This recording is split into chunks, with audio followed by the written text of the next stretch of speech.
கூட்டப்புலியின் புனித சூசேப்பர் ஆலய 167ஆம் ஆண்டு திருவிழாவிற்கான முன்னேற்பாடாக கொடிமரம் கழுவும் நிகழ்வு நம் ஊரில் ஒரு பாரம்பரியமாக நடைபெற்று வருகிறது.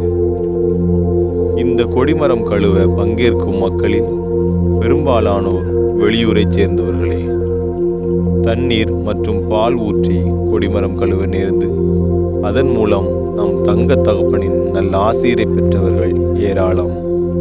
பிள்ளை வரம் வேண்டியும் பல்வேறு நோய் நொடிகளிலிருந்து விடுதலை வர வேண்டியும் வெளியூர்களிலிருந்து வரும் மக்களின் எண்ணிக்கை ஆண்டுகள் தோறும் அதிகரித்து கொண்டுதான் இருக்கிறது.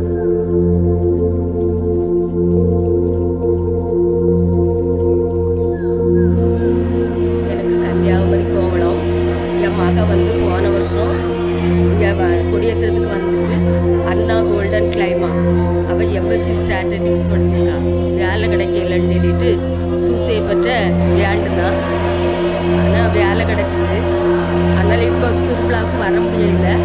மாந்த தச்சு வைப்போம்னு வந்திருந்தோம். மாந்த தச்சு கொடுத்துட்டு ஒரு 5000 ரூபா தந்தா மாந்தம் தச்சுட்டு புதிய காணிக்க கொடுத்துட்டு. என் பேர் லட்சுமி.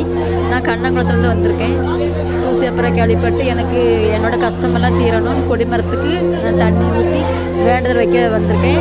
என்னோடய வேண்டுதல் கண்டிப்பாக நிறைவேறுங்கிற நம்பிக்கையில் நான் சூசேப்பரை தேடி வந்திருக்கேன். பேர் ரமணி. பாளையப்பட்டையில் சவரியா.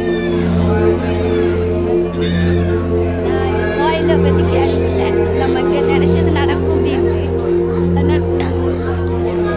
என் மகன் கொஞ்சம் உடம்பு சரியில்லாமல் இருக்கும். அதனால நேர்ச்சி செஞ்சு வீட்டில் தான் இருக்கான். படிச்சுக்கிட்டு இருக்கா. ஃபஸ்ட்டு இப்போ காலேஜ் படித்தான். பால் கொண்டு ஊற்றி நினச்சி செஞ்சுருக்கேன். அடுத்த வருஷம் ஆண்டவரையும் நல்ல சுகமான பழகுறது சாச்சிட்டு வந்து சந்தோஷமாக இருக்கும். நினச்சது நடக்கிறதுனால எனக்கு ரொம்ப சந்தோஷமாக இருக்கும்.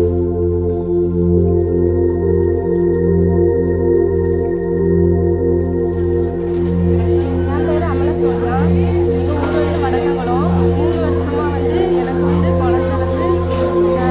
பாக்கியம் இல்லாமல் இருந்துச்சு. எங்கள் அம்மா ஒருத்தவங்க மூலியமாக கேள்விப்பட்டு இங்கே தண்ணி ஊற்றினா குழந்தை கிடைக்கும் அதனால நீங்கள் ஊற்றுங்கன்னு சொன்னாங்க. எங்கள் அம்மா நான் ஃபாரினில் இருந்தேன். அதனால எங்கள் அம்மா என்ன பண்ணாங்கன்னா இதை சூசேப்பர் எனக்கு அடுத்த வருஷம் என் குழந்தைக்கு இல்லாமடவும் அப்படின்னு சொல்லி வேண்டி தண்ணி எடுத்து ஊற்றிருக்காங்க. அடுத்த வருஷம் எனக்கு 3 மாதத்துக்கு முன்னாடி குழந்தை பிறந்துட்டு நாங்கள் இதில் போன வருஷம் தண்ணி ஊற்றினோம். இந்த வருஷமும் போன வருஷம் காக்காட்சி இந்த வருஷமும் அதே மாதிரி